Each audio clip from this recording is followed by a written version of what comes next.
예. 정말 대선이 한 달여 앞으로 다가온 걸 제가 피부로 느낍니다. 오늘 인터뷰만 봐도요. 일부에서는 민주당 상임총괄선대위원장 맡은 윤여준 위원장 만났고 조금 전에는 민주당 영입설이 나오고 있는 국민의힘의 김상욱 의원 만났고 이번에는 사실 민주당과 국민의힘의 비대위원장을 다 지냈던 분이시죠. 김종인 전 비대위원장을 만나보려고 합니다.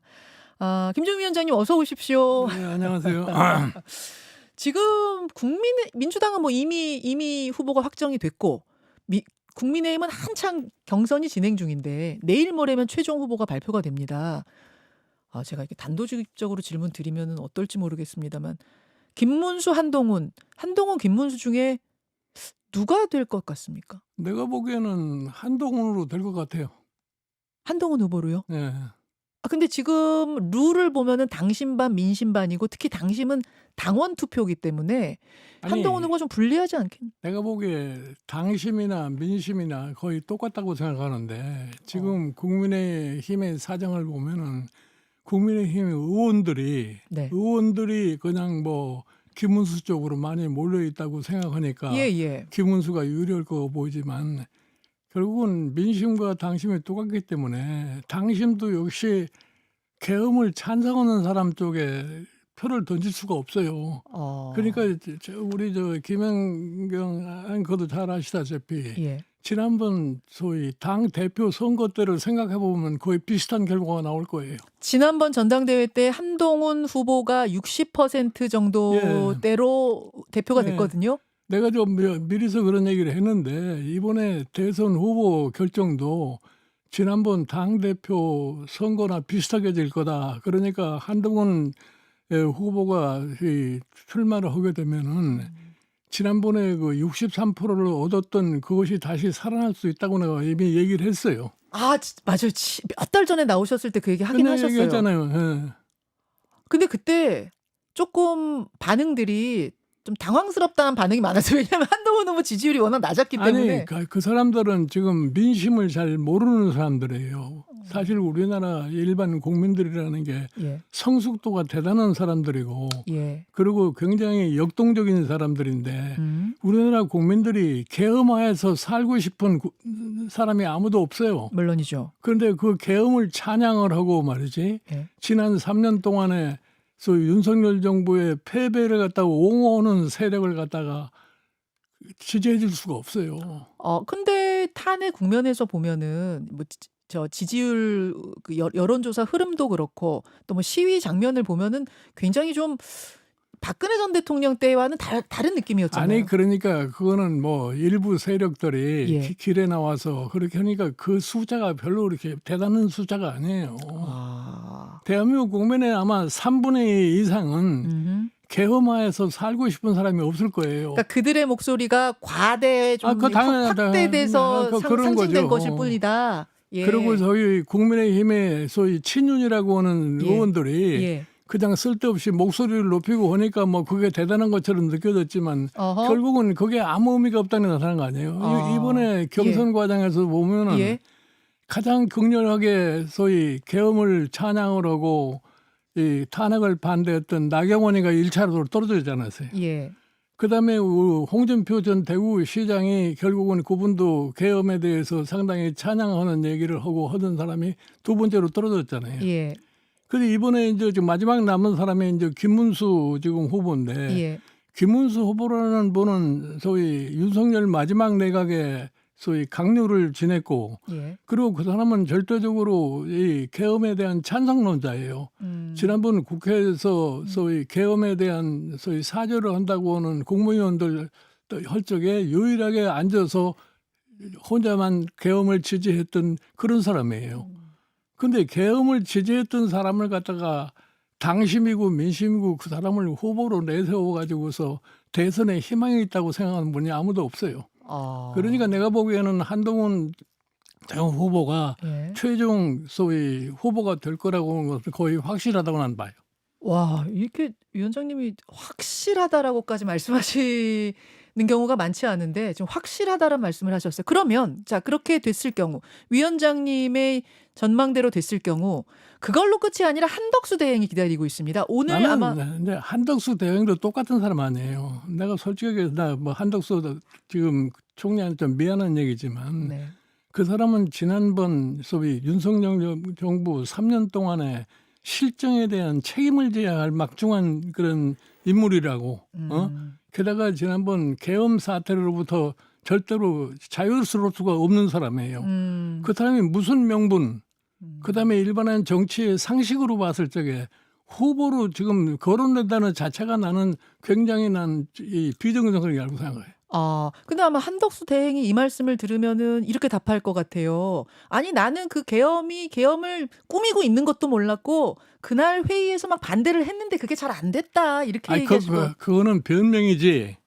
사실은 한덕수 이 총리가 지난 윤석열 대통령의 통치 기간 동안에 한 번도 윤석열 대통령의 의사에 반대를 해본 적이 없는 사람이에요. 아하. 그 말씀은 한덕수 대행이 최종 후보가 되면 본선은 윤석열 대 이재명의 프레임이 될 것이다. 이렇게 보시는 거예요.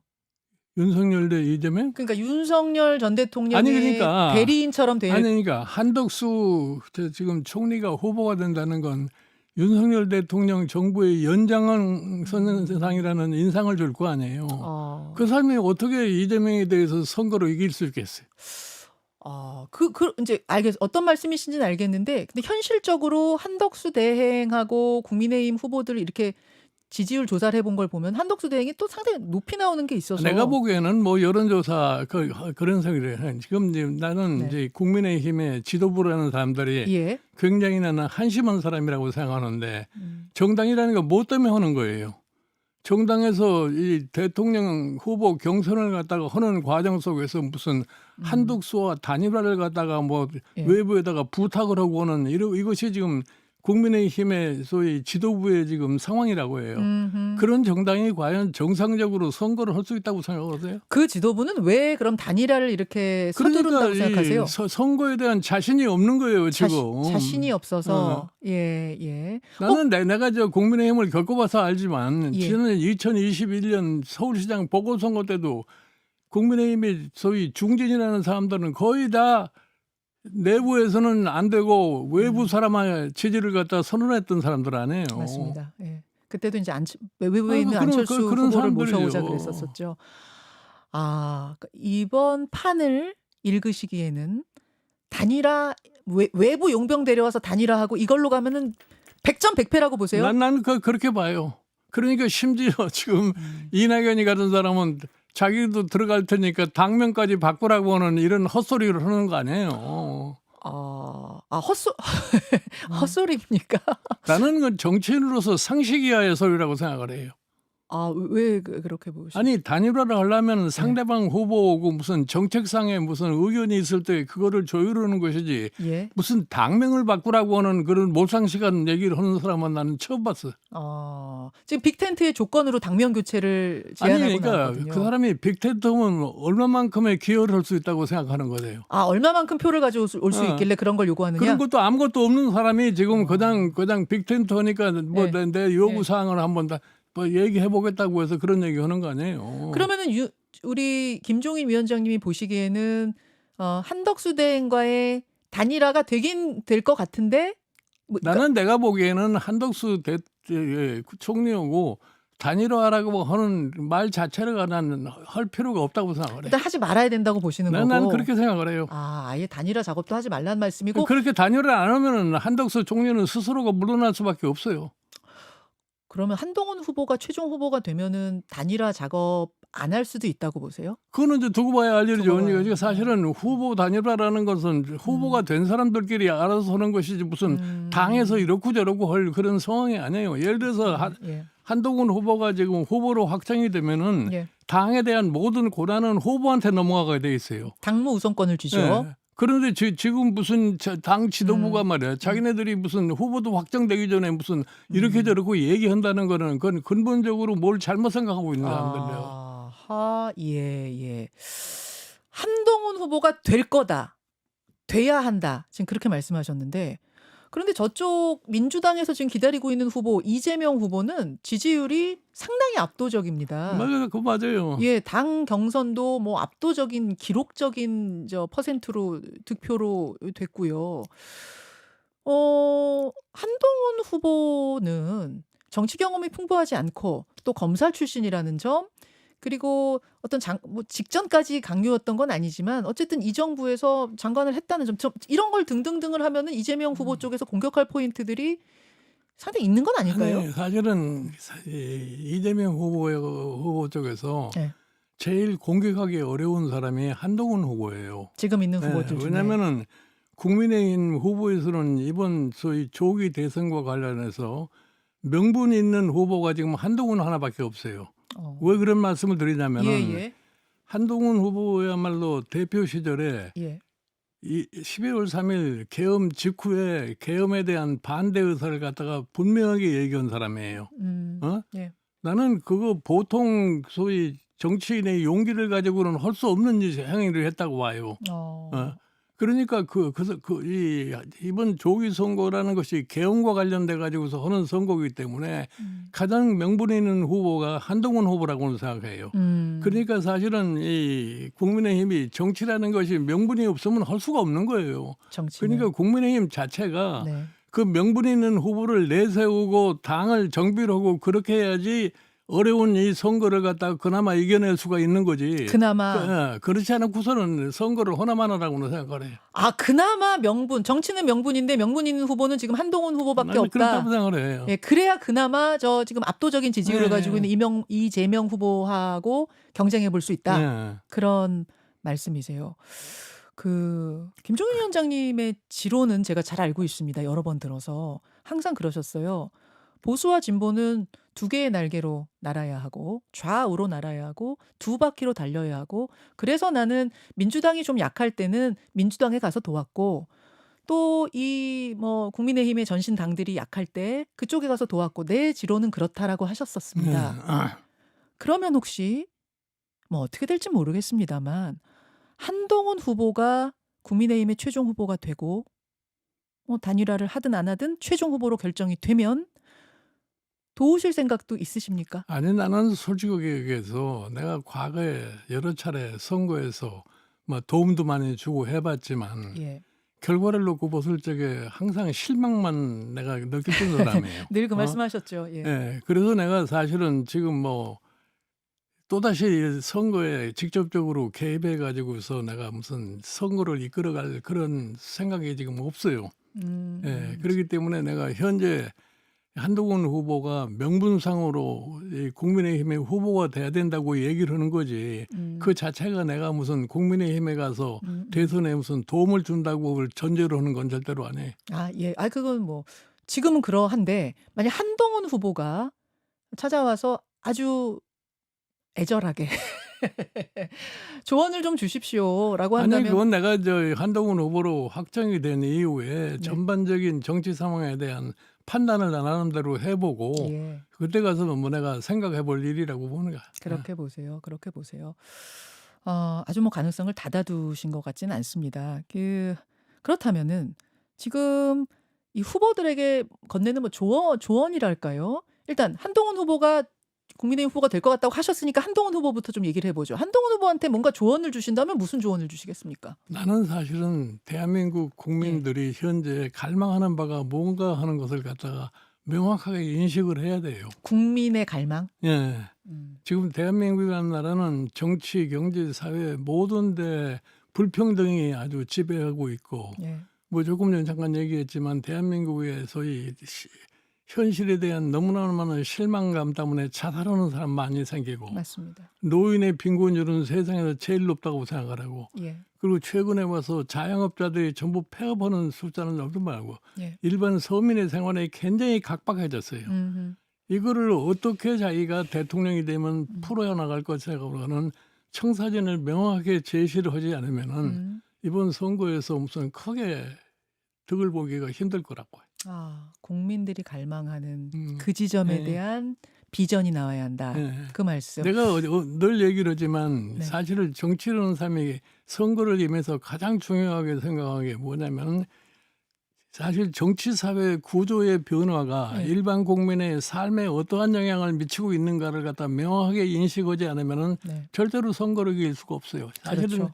윤석열 정부가 실패한 원인도 바로 거기에 있어요. 예. 대통령이 되자마자 소위 현 상황에 대한 인식을 제대로 못 해가지고서 예. 아무것도 안 하다 보니까 지난번 작년 4월 달에 총선에서 패배한 거 아닙니까? 네. 근데 총선에 패배하고 나서도 아무 책임을 지는 사람이 없어요. 어? 그게 지금 한동훈 내각 아니에요. 사실 지난번 총선이 실패했을 적에 정상적인 정부라고 할 것 같으면 내각이 총사퇴했어야 할 그런 상황이었어요. 알겠습니다. 자, 1분 정도 남았는데요. 이재명 후보에게 조언을 주신다면? 이재명 후보는 지금 뭐 여러 가지로 많이 얘기를 하기 때문에 앞으로 대통령이 돼가지고서 뭐를 중점적으로 해야 할 것에 대해서 잘 모르겠어요. 그러니까 이재명 후보도 결국은 마찬가지예요.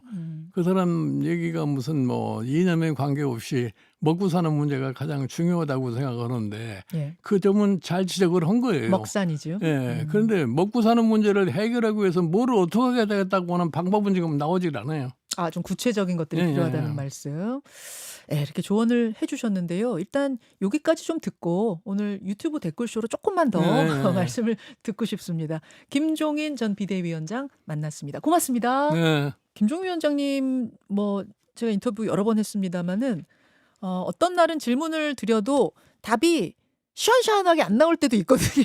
근데 오늘은 굉장히 좀 확신을 가지고 답변들을 시원시원하게 하고 계세요. 근데 그 하나가 국민의힘 경선 한동훈 후보가 될 것 같다.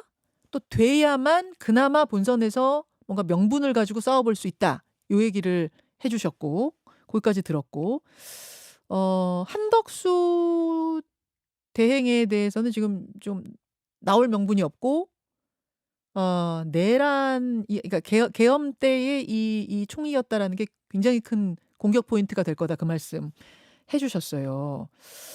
근데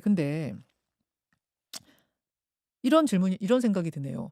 한동훈 후보가 만약 최종 후보가 돼서 본선에 올라간다고 해도 제가 아까도 잠깐 질문 드렸습니다만 정치 경험 부족하다는 거, 그다음에 검사 출신이라는 거 이런 것들이 상당한 약점 포인트가 되는 건 아닌가요? 아까 뭐 계엄에 반대했다. 그리고 해제 투표에 상당히 적극적이었다라는 건 굉장한 장점이지만 약점도 상당히 커 보이는데. 내가 보기에는 뭐 검사를 했다고 예. 하는 거는 하나의 약점으로 될 수가 있어요. 왜냐하면 예. 윤석열 대통령이 대통령으로서의 실패를 했기 때문에 똑같은 검사가 또 대통령이 돼서 되겠느냐 하는 이거는 아마 한동훈 지금 후보가 스스로 아마 극복을 해서 해소할 수 있는 과제라고 생각을 해요. 그리고 정치 경험이 없다 하는 얘기는 사실 우리나라에 뭐 정치 경험이 많다고 하는 사람들이 별로 이렇게 신통하게 정치를 할 수 있는 사람이 별로 없어요. 아, 경험 있다고 해서 뭐 경험 많으면 많을수록 아니 무슨 국회의원이 3선 4선 했다고 그래서 뭐 대단히 뭐 정치 경험이 많다고 이렇게 판단할 수가 없어요. 그런 점에서 볼 것 같으면은 차라리 새로운 시작을 하는 정치인이 나을 수도 있다고. 하긴 정치 경험하고 이 정치 능력이 딱 비례하는 건 아니에요. 정비례하는 건 아니에요. 사람에 따라 굉장히 다르긴 해요. 아, 그런 부분들로 뭐 토론이라든지 이런 것에 임할 수 있을 것이라는 말씀이시네요. 조금 다른 얘기긴 합니다만 지금 경선 과정에서 홍준표 전 대구시장 정계 은퇴 선언하고 아예 어제 탈당계를 제출했는데요. 홍 시장님만 탈당계를 제출한 게 아니라 가족들까지 싹 다 탈당해 버렸답니다. 뭐 그랬다고 나도 저 뉴스에서 봤어요. 보셨죠? 예. 굉장히 이례적이잖아요. 예. 지금 경선 중간인데 난 남아서 뒤에서 뭐 묵묵히 뭐 당을 돕겠습니다가 아니라 탈당을 해버렸습니다. 아니 그러니까 그다음 뭐 홍준표 전 대구시장이 네. 자기 성격을 그대로 이번에 발로를 한 것 같아요.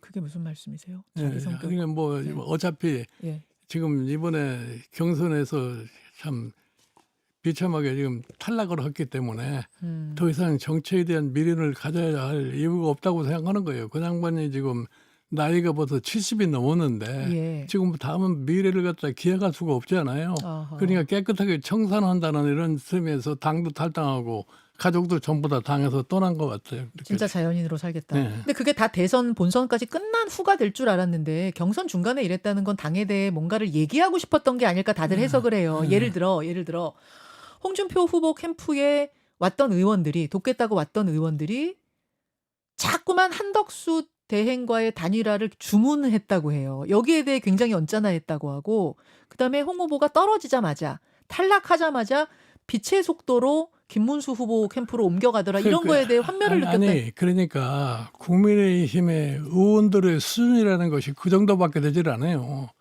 본인들이 정치에 대한 신념이 확실치 않으니까 이렇게 갔다 저렇게 갔다. 나는 국민의힘의 소위 의원들이라는 사람들이 정치적인 판단을 할 줄 안다고 생각하면은 예. 어떻게 한덕수를 들여다가 후보를 만들었을 적에 승산이 있다고 그런 바보 같은 생각을 하는지 내 모르겠어요. 하하. 그러니까 자꾸 당권 바라보고 그러는 거 아니야라는 아니 의심이 그래서 그거는 나오는 그거는 나중에 두째 번 문제고 네, 네. 지금 그 사람들은 뭐 후조처럼 왔다 갔다 하는 사람이죠. 그러니까 내가 언젠가 어디서 그런 얘기를 했는데 지금 6월 3일에 대통령이 확정되는 순간에 네. 지금 괜히 친윤처럼 행동하는 사람들이 친윤이라는 걸 완전히 와해될 수밖에 없어요. 그러니까 제발 4월 4일 이전의 상황에서는 다 잃어버리고 새로 시작한다는 생각을 가지고서 지금 국민의힘이 임해야 되는 건데 아하. 아직도 이제 윤석열 대통령의 그늘에서 벗어나질 못한 거예요. 예. 그 한동훈 후보가 최종 후보가 되고 나면은 당무 우선권을 쥐게 되니까 그러면은 어떻게 권영세 비대위원장과 권성동 의원은 어떻게 되는 건가요? 내가 보기에는 뭐 권성동 의원이라는 것은 의원총회에서 뽑은 원내대표니까 뭐 그렇다고 치지만 예. 지금 사실은 이 권영세 비대위원장이 이끄는 비대위원회는 한동훈 후보가 확정되는 그 순간에 네. 아마 당권을 갖다 내놓고 물러나는 것이 정상이라고 나는 생각을 해요. 스스로 물러나는 예. 말씀이에요. 권성동 원내대표는 아니더라도. 예, 권성동 원내대표는 의원총회에서 뽑은 네. 사람이니까 네네네네. 그 의원들의 의견에 따라서 결정될 사항이지만 권영세 비대위원장이 그럼 물러나면 단일화는 진짜로 한동훈 후보 손에 달린. 당연한 거죠. 그야 당연한 거죠. 후보가 단일화를 하겠느냐 안 하느냐에 달려 있는 거지. 네. 무슨 누가 강요를 딱 할 수 없는 거 네. 아니에요. 김종인 위원장이 그 입장이시라면 단일화 추진 안 하실 거예요? 내가 보기에는 한덕수하고 단일화 한다는 건 아무런 의미가 없어요. 아무런 의미가 없어요. 지금 그 단일화도 의미 없다, 빅텐트도 의미 없다고 하셨습니다만 네. 어쨌든 지금 당 주류는 그 생각을 하고 있으니까 제가 질문 드릴게요. 당 주류의 지도부의 구상은 슈퍼 빅텐트를 꾸려서 거기에 이낙연 전 총리도 들어오고 이준석 개혁신당 후보도 좀 들어와라 이런 구상 같은데 그 아까 이낙연 전 총리 얘기는 하셨고 이준석 개혁신당 후보는 본인 완주하겠다고 하는데 아니 어떻게 그러니까 생각하세요? 이준석 개혁신당 네. 의원은 예. 국민의힘에서 아주 비참하게 쫓겨난 사람 아니에요. 예. 그래서 자기가 지금 개혁신당이라는 걸 만들어 갖고 지난번 총선에 국회의원이 된 사람이에요. 예. 근데 그 사람은 지금 나이가 딱 만 40세가 됐는데 앞으로 미래가 창창한 사람이라고. 그러니까 공의원이 저 빅텐트 속에 들어가 가지고 자기가 거기에서 쓸데없는 짓을 할 필요가 없어요. 쓸데없는 짓이에요. 그러니까 이 국민의 예. 힘이라고 하는 후보가 예. 제가 어디서 얘기했지만은 이재명 후보가 아주 막상막하가 돼가지고 어허. 이준석 후보가 조금만 협력을 하면은 당선이 가능성이 있다고 생각을 하면은 이준석 의원이 어떻게 생각할지 모르겠어요.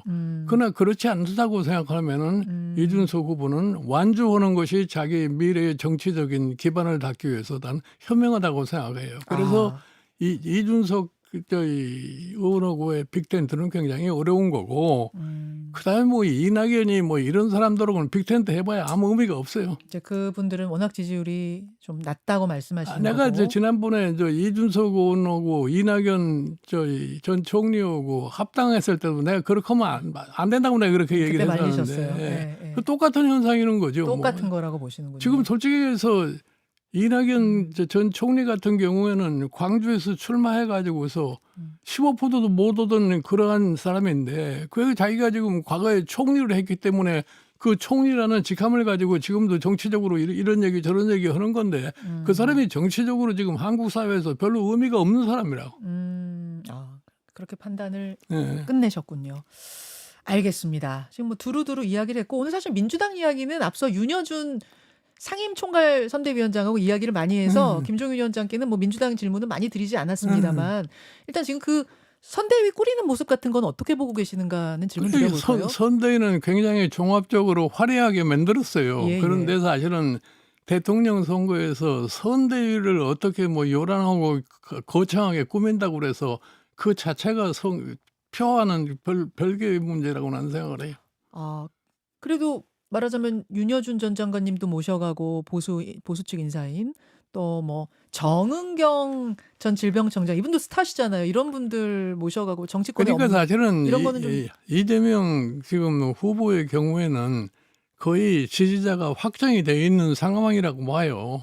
그러니까 거기에다가 지금 소위 말하는 모양을 갖추기 위해서 선대위를 갖다가 아주 종합적으로 뭐 화려하게 만들기는 했는데 그 자체는 뭐 자기네들이 하고 싶어서 한 거니까 그렇다고 치고 그 자체가 뭐 선거에 크게 영향을 미친다고 생각하지 않아요. 그렇게 보시는군요. 알겠습니다.